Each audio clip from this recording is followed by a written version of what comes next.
Olá, voltamos aqui com Resenha Corporativa, o podcast do seu negócio, falando sobre um tema extremamente importante hoje, que é um tema, na realidade, que a gente vê muitos problemas aí dentro da nossa sociedade, né? Essa questão do uso de drogas, mas não só isso, o que fazer? Eu acho que hoje em dia muitas famílias aí têm que lidar com esse tipo de problema, com a questão da dependência, com filhos, com parentes. E assim, fora que dentro aqui da nossa capital, o que a gente vê, né, por aí, tem solução, não tem solução, como agir quando você tem um parente com esse tipo de problema, a quem procurar, porque eu acho que quando a gente se vê numa situação dessa, com um parente, com uma pessoa querida próxima, você meio que entra, às vezes, em desespero. A quem procurar? Né? Quem a gente pode buscar esse auxílio que vai nos orientar da melhor forma, não sair aí procurando, de repente, uma clínica ou outra que não vai atender, a gente já viu vários casos aí de maus tratos também. Para resolver essa questão, para nos auxiliar em relação a isso, estamos aqui com o Marcelo Vilela, Clínicas Vilelas Encaminhamentos. Tudo bem, Marcelo? Tudo bem, Sara. Marcelo, você também, né, vem de uma história dessa, de recuperação, uma história Sim. muito bacana aí, de superação. Sim. E hoje, eu acredito que até por você ter visto muito, né, de como as coisas funcionam, você tem esse olhar muito mais sensível à questão e ao ajudar mesmo a esses encaminhamentos, né? É isso aí. Muito boa tarde. Primeiramente, gratidão pelo convite, né? Pela oportunidade de estar aqui com vocês, mostrando um pouquinho do que é o nosso trabalho, né?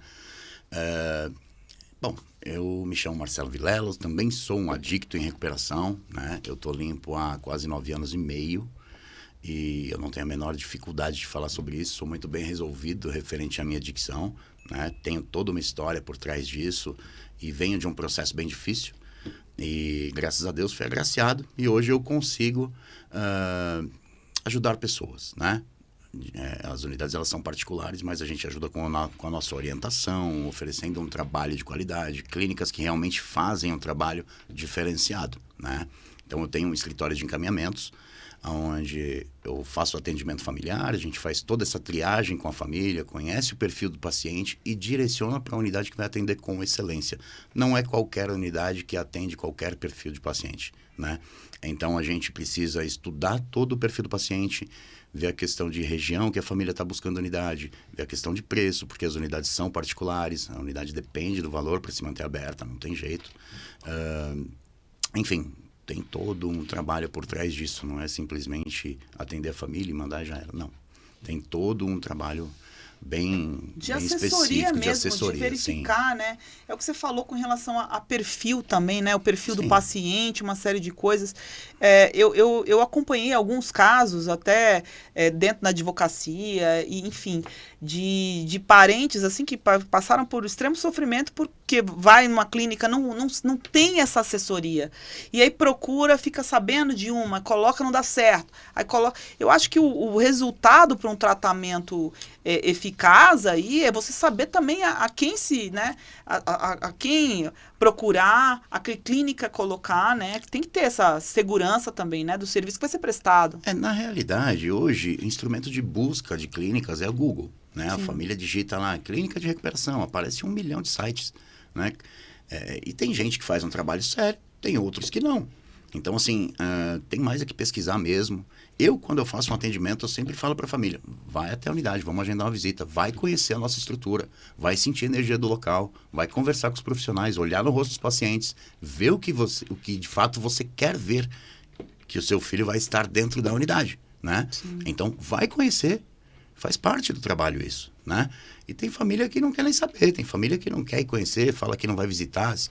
Começo do atendimento, a família falou para mim, eu vou deixar ele 6 meses, não vou nem visitar. Eu falo, então pode procurar outra, eu nem te atendo. O acompanhamento familiar é de suma importância. Senão, o rapaz já está abandonado à luz de droga, já está se matando sozinho. Aí a família vai tirar ele da zona de conforto, vai mandar para uma unidade e não vai nem visitar. Eu, particularmente, não atendo. Entende? Então, assim, tem profissionais e profissionais. Infelizmente, tem muita gente fazendo trabalho de qualquer jeito. Tem muita clínica fazendo trabalho de qualquer jeito. Eu sou muito seletivo com as unidades que eu trabalho. Eu estou há 9 anos na área. Eu conheço só em São Paulo mais de 300 unidades. Eu trabalho hoje com 36 a nível Brasil. Todas elas 100% documentadas, com todos os alvarás de funcionamento em dia, tudo certinho, toda a prova. sabe? Eu faço hoje com amor o que um dia fizeram por mim e funcionou, sabe? Então, eu acho que esse é o caminho, né? Se a gente se propõe a fazer um trabalho de qualidade, que seja de fato pelo propósito, né? Porque é assim que vai funcionar. Não adianta mandar para qualquer unidade, qualquer local, não adianta. Você acha que até assim, hoje em dia, se tem muita unidade, por conta da demanda mesmo, né? Assim, hoje o consumo de drogas aumentou muito, significativamente.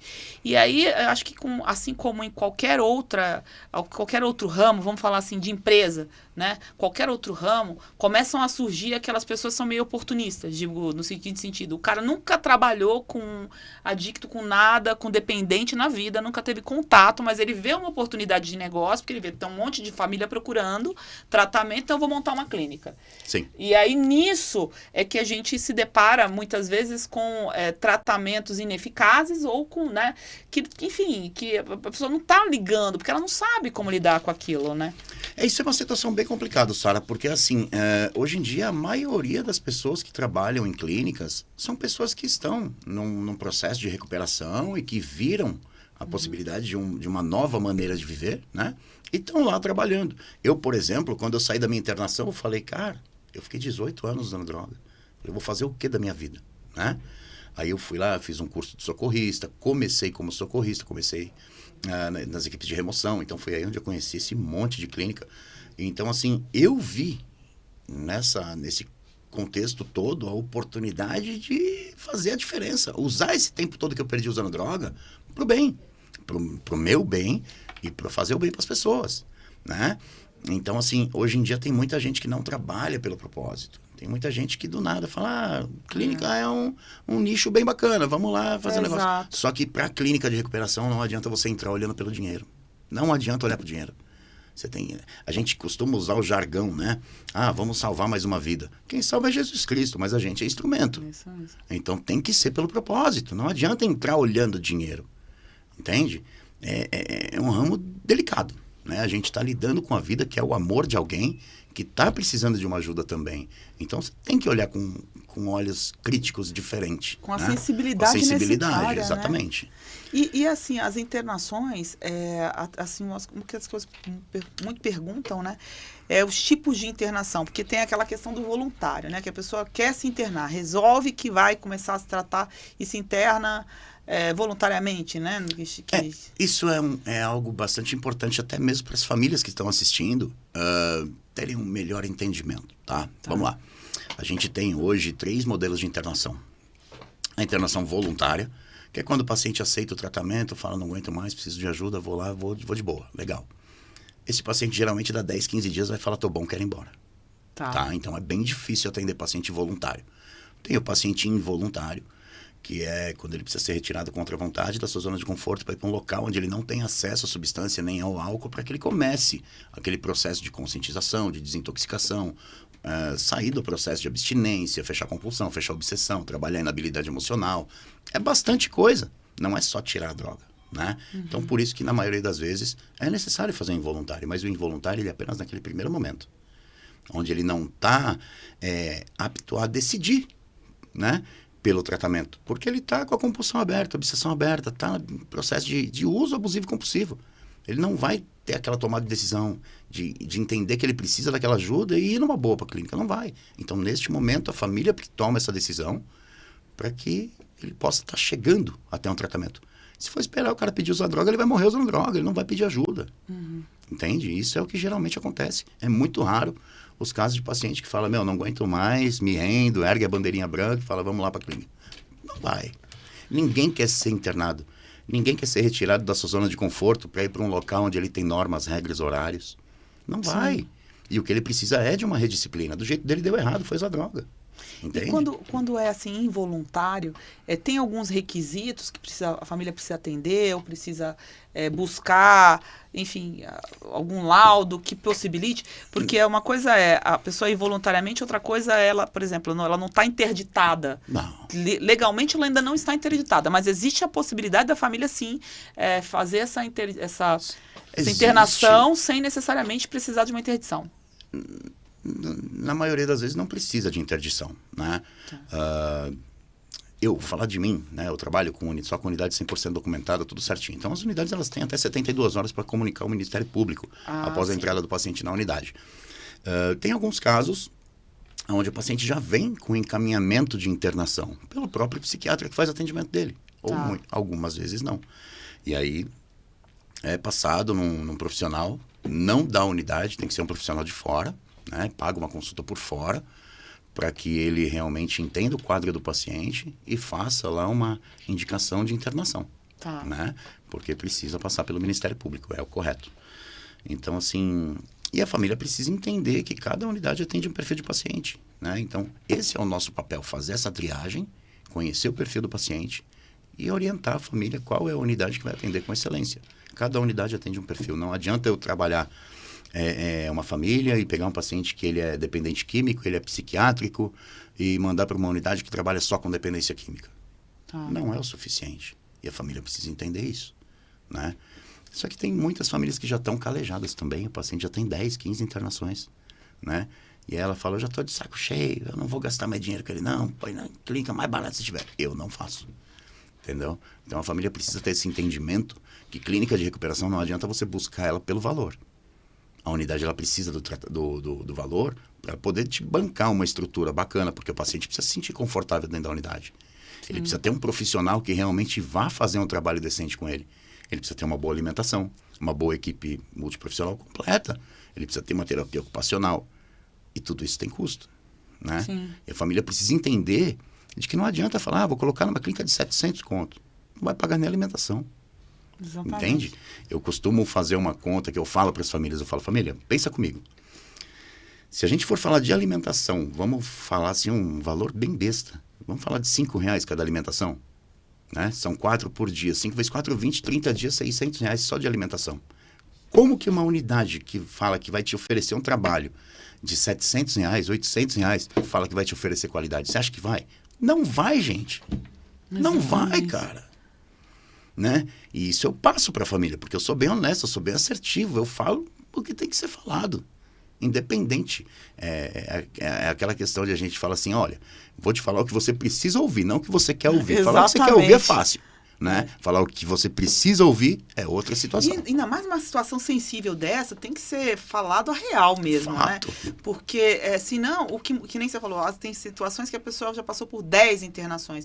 Mas por quê? 10 internações que foram inefetivas. Não teve um tratamento de qualidade. Ou seja, se é para falar em números, coloca na ponta do lápis, então, quanto que se gastou em 10 internações, e se você tivesse buscado uma boa internação, um bom tratamento, com um bom acompanhamento pelo tempo necessário. Tem casos que sai mais em conta o paciente dentro da unidade fazendo o tratamento que na rua. Exato. Porque ele vai lá, ele rouba a família, ele pede dinheiro todo dia, ele dá trabalho, ele pega fiado com o traficante vai na casa cobrar. Eu atendi essa semana, a família pagou R$2.000 pro traficante.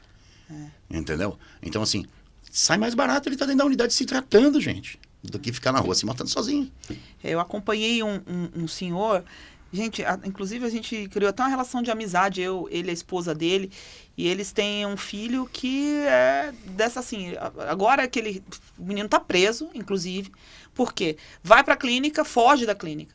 Aí, quando acham o menino, ele tava roubando, aí vai, é preso. A gente vai lá, trabalha no processo para ele voltar para casa, ele vai rouba o carro da mãe. Essa é uma outra questão interessante. Essa é uma outra questão interessante. Tem família que fala assim para mim, Marcelo, mas ele é muito esperto.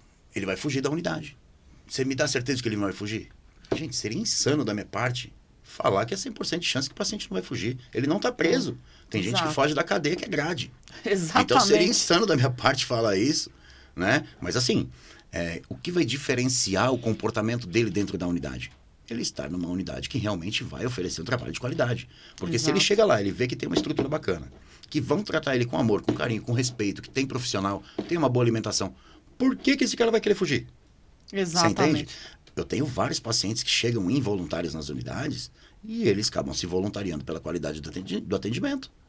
Né? Então, isso e acabam colaborando lá dentro, né? Também. Você entendeu? Essa questão aí do paciente colaborar dentro da unidade, eu tenho um ponto de vista meu, né? Eu não acho legal, de repente, o paciente entrar para fazer um tratamento, com 2 meses está na monitoria. Cara, ele está lá para se tratar, ele está lá para cuidar dele, não para cuidar do outro que está lá dentro chegando agora. né? Então, isso é um ponto de vista meu. Eu não gosto, eu falo para as unidades que eu trabalho. Não quero meus pacientes na monitoria. Ele está lá para se tratar. Tá. Não é para cuidar do próximo. Entende? Porque a família vem em mim e fala depois, Marcelo, meu filho tá lá 1 mês e meio, já tá lá com a chave do portão. Cara, não dá. Então é por isso que eu sou chato com as unidades que eu trabalho. Não trabalho com qualquer unidade. Só unidade que realmente faz um trabalho de qualidade. Pra eu não ter esse tipo de problema, porque aí já entra no meu pessoal. Eu não gosto. Eu quero zelar a qualidade do meu trabalho. Você entrar na minha página do Google, você não vê uma avaliação negativa. Sim. Né? Porque, de fato, eu sou crítico com as unidades que eu trabalho. Mas isso é um pessoal meu. E eu faço questão de manter. Não, e assim, eu acho que o trabalho que você faz é fantástico nesse ponto, porque, de fato, muitas famílias, quando optam, decidem, vou fazer uma internação, preciso dar um jeito nisso, porque muita gente, o que eu vejo nas famílias? Às vezes elas esperam chegar no crítico. Fato. Sempre esperam chegar no crítico. Mas é assim, isso não dá para mudar, não sei como mudar isso. Por exemplo, eu tenho 18 anos de uso. Né? Depois que eu saí do meu tratamento, que eu decidi entrar em recuperação, eu falei para minha mãe, poxa, por que você esperou 18 anos para me internar, cara? Deixou sofrer esse tempo todo. Né? Aí tem todo um contexto familiar, meu ex-cunhado que interviu para poder me internar, né? Conseguiram fazer minha família entender que era necessário. E eu tenho muita gratidão. Eu fui salvo pelo involuntário. O involuntário salva vidas. Né? Então, assim, é necessário, né? Você acha que, de repente, falta informação? O que a gente está fazendo aqui, na realidade, é informação. Mas as pessoas se conscientizarem que aquele uso... Eu vi já falar assim, mas como é que fala? Quando a pessoa usa só de vez em quando na festa? Uso recreativo. Uso recreativo. Uso recreativo, é só uso recreativo. Aí fala, foi um lapso. E isso vai virando uma bola de neve, até que chega num momento que a pessoa... perde o controle sobre a vida dela, Mas né? a família quer confiar no paciente. Porque muitas das vezes ela fala assim, eu atendo várias famílias que falam assim, Marcelo, vou dar uma chance para ele. Ele falou que vai parar. Ele falou que vai conseguir. Ele vai procurar um emprego. E não sei o quê. Cara, ele vai trabalhar para pagar a droga. Se ele não se tratar, não trabalhar as inabilidades emocionais, primeira frustração que ele tiver, ele vai anestesiar com o uso. Entende? Então, assim... eu entendo essa questão familiar. A família fala, eu vou dar uma chance. Ele falou que vai. Mas não dá uma semana, me liga de novo. Marcelo, não adianta. Recaiu de novo. Não sei o quê. Cara, precisa ser tratado. A dependência química... Perdão. A dependência química ela é uma doença reconhecida pela Organização Mundial da Saúde como uma doença biopsicossocial. Ela é multifatorial. Ela é física, mental, espiritual e comportamental. Porém, tratável. Né? Então, assim... o tratamento sugerido é de 6 meses. Por que de 6 meses? Porque dentro desse período de 90 dias, ele vai passar pelo processo de abstinência. Ele tem que fechar a compulsão, fechar a obsessão, trabalhar a inabilidade emocional, trabalhar os 12 passos, né? Que é uma programação mundial que vem salvando milhares de vidas. Fora o estudo dos passos, a gente vai trabalhar com terapia cognitivo-comportamental, terapia racional emotiva, projeto de vida, programa de prevenção e recaída. Tem os simulados de NA e AA, para os recém-chegados já irem interagindo com o programa. Enfim... Tem todo um cronograma terapêutico. Isso requer tempo. Né? E aí a família precisa entender de que um trabalho para tirar o indivíduo do uso compulsivo e abusivo não é só tirar a droga. Ficar sem usar droga é fácil. E trabalhar os defeitos de caráter. E trabalhar os comportamentos. Exato. Isso requer tempo. Né? Por exemplo, eu atendo alguns casos onde vamos falar de senhorzinho alcoólico. Né? Por exemplo, o cara tem lá 59 anos. A família quer internar. Beleza. Aí eu falo de 6 meses, a família fala, nossa, Marcelo, mas 6 meses? Tá louco, é muito tempo. Eu falo, família, ele usa quanto tempo? 40 anos. Pô, como é que eu mudo a vida do cara em 3 meses? Um cara com 40 anos de uso. Não consigo, gente. É fora da realidade. Entende? Eu não tenho tempo hábil para isso. Então a família precisa entender de que isso é um processo. Quando o paciente entra na unidade, a equipe multiprofissional ela faz um plano terapêutico individual. E a família tem que respeitar esse período. Não adianta, a família vai lá, fecha um contrato de 6 meses. Com 2 meses vai lá e tira o cara. Vai tirar o cara no ápice da abstinência. ele vai sair, vai usar. Uma semana tá me ligando de novo. Fora que, muitas vezes, até nesse caso que eu estava te contando, eu vi acontecer assim, não, mas o meu filho me ligou, estava internado, rapaz. O filho ligou, disse que ele está sendo maltratado, não sei o quê, eu fui lá, tirei ele. Peraí, mas será que era isso mesmo? Tudo bem, que nem a gente estava falando, São existem casos clínicas e e clínicas, casos, casos e isso. casos. Mas se você, por isso que é a importância do seu trabalho, porque se você está ali alicerçado no sentido de ter uma assessoria que você sabe que é o local que o seu filho está, não é um local nesse porte que vai agredir, que vai maltratar, peraí, então analisa o resto, não é? Então, Sim. acho que a importância de você ter um bom encaminhamento e saber com quem você está lidando é muito Fato. isso também. Porque Fato. você acaba, sabe, tornando as coisas mais efetivas e evitando esse tipo de coisa. Essa questão entra na questão de valor também, tá? Eu vou te explicar uma coisa. Por exemplo, vamos falar de uma clínica de R$800. A clínica, ela consegue pagar um profissional adequado? Não. Vai pegar o cara que estava usando droga ontem, né? E aí o cara não tem habilidade emocional para lidar com situações. Aí o paciente está lá todo relutante, bravo, porque está numa unidade que não tem uma estrutura bacana, não tem um profissional bacana, não tem uma alimentação decente, ele vai querer fugir. Aí o funcionário vai lá e vai falar um monte de groselha na orelha dele, vão entrar em atrito, numa briga de palavras, e vai saber onde vai parar. Então, por isso que a clínica precisa de um profissional, para ele ter a habilidade emocional de lidar com situações. Entende? E se ele tem uma situação confortável dentro da unidade, ele não tem o porquê de fugir. Exatamente. Entende? Ele não vai ser agredido, porque ele não vai ficar arredio com a equipe que está dando suporte de qualidade para ele. Exatamente. Entende? É onde entra a questão do valor. A unidade, ela precisa do valor para ela poder bancar esse profissional. Para ela oferecer qualidade para o filho de quem está buscando a ajuda. E, Marcelo, além dessa parte da dependência química, da dependência do álcool, outras clínicas, outros formatos de clínica, você também dá essa assessoria? Por exemplo, para a questão de idoso, para quem tem problemas mentais, tipo Alzheimer, também, que às vezes precisa de uma clínica, né, que saiba lidar com isso, tudo isso você consegue dar essa assessoria? Sim, eu tenho hoje algumas unidades credenciadas ao meu escritório, casas de repouso, tá?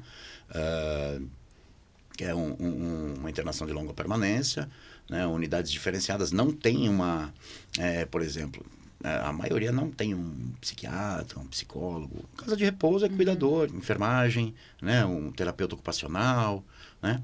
Então, assim, cada caso é um caso, né? Por isso que a gente precisa fazer, de fato, uma boa triagem, entender o perfil do paciente, qual é a real necessidade dele e colocar na unidade que tem tudo isso que ele precisa. Não adianta mandar para qualquer unidade. Né? Mas eu tenho, sim. Tenho algumas opções bem legais. Quem tiver com problema aí, precisando nos dois casos, e essa questão, claro, da dependência química, eu acho que é o mais complicado, mais complexo. Sim. Mas também eu vejo muitas pessoas aí com, às vezes, um ente querido, um pai, uma mãe, que começa a ter problema. E a gente assim, a gente às vezes escuta muita crítica, né? Aquela palavra do asilo. Parece, então... Expressão feia de usar. Mas assim, a casa de repouso parece estar abandonando. As pessoas acham, às vezes, quando você fala assim, não, mas eu vou ter que colocar numa casa de recuperação, de repouso, como se você estivesse abandonando. E na realidade não é. Você está cuidando, você está dando a atenção necessária. Por quê? Se você trabalha, vamos lá, eu tive uma situação com a minha mãe. Tá? Minha mãe, de repente, de um dia estava bem, no dia seguinte teve um problema, foi pro hospital, voltou usando fralda, voltou sem reconhecer as pessoas. Que é coisa que acontece, é natural do organismo. E aí você faz o quê? Você trabalha o dia inteiro, por mais que você coloque um cuidador ali, você tem escada, você tem toda não tem estrutura para aquilo ali, não é a mesma coisa. Sim. E aí eu me deparei com isso. Eu optei por colocar numa casa de repouso. E eu também fui extremamente criticada por algumas pessoas da família, que devem estar me escutando nessa altura do campeonato. Que querem eles cuidar. Não, eu não quero ver, porque tadinha está no asilo como se eu tivesse abandonado. Mas eu ia lá toda semana visitar, eu queria saber se ela estava num bom local. Sim. Então, eu acho que a gente tem que parar com esses preconceitos. E entender o que é melhor para aquele paciente, seja ele usuário, seja ele dependente químico, ou seja ele um idoso numa situação que necessita de maiores cuidados. Sim, vamos falar desse idoso, por exemplo. Ele está lá numa residência onde ele, de repente, tem uma baita dificuldade de andar, de sair da cama. Então, assim, tem que ter todo um cuidado, tem que virar, senão dá escada. Tem medicação, tem banho, necessidades. A casa de repouso, ela vai te fornecer todo esse suporte. Então, não é porque você está levando ele para uma casa de repouso que está abandonando ele. Isso é uma crença limitante muito ruim. Muito ruim. Muito ruim. Fora que ele tá ali no convívio com outras pessoas da mesma idade, tá tendo uma baita de uma interação, Então, tá fazendo crochê, tá tendo, sabe? isso que em ajuda casa não muito, faria. porque em casa vai ficar lá deitado, não se assistir mexe TV, assistindo não. TV, que hoje em dia, TV aberta, cara, pelo amor de Deus, um Exatamente. sensacionalismo ridículo em cima da desgraça dos outros. Eu, Exatamente. particularmente, não Eu assisto também mais TV assisto. aberta, né? E isso tá Ultimamente eu matando só a pessoa assisto emocionalmente. a TV do portal R011. Infelizmente, a TV aberta tá matando a saúde emocional das pessoas, cara. Exatamente. Infelizmente. Ai, Marcelo, olha, eu ficaria aqui o dia inteiro conversando contigo, porque eu acho que esse assunto é muito importante. A gente Sim. levar o conhecimento das pessoas, parar com esse preconceito. Tem que ajudar o seu filho que é dependente? Procura um profissional que vai lhe dar uma orientação correta e vai te indicar uma clínica correta. É isso, Porque liga o pra que a mim que eu gente vou falou. atender com o maior prazer. Exatamente. Quando você tem uma grande necessidade, surge um monte de gente dizendo que vai fazer e não é. Então tem que saber a quem procurar, qual que é onde você vai fazer esse encaminhamento. E a gente não podia falar sobre esse assunto sem estar o Marcelo Vilela aqui, que é o cara que sabe, que consegue, sabe, enxergar todo esse cenário, conhece bem todo esse cenário para encaminhar para o melhor tratamento, Marcelo. Eu vivi isso, né? E hoje eu tenho aí 9 anos e meio em recuperação. Então, assim, levo muito a sério a minha recuperação. Fiz de verdade o que tinha que ser feito. Então, assim, eu vivo a recuperação. Então, assim, para mim, falar de recuperação, falar de tratamento, para mim é a maior naturalidade.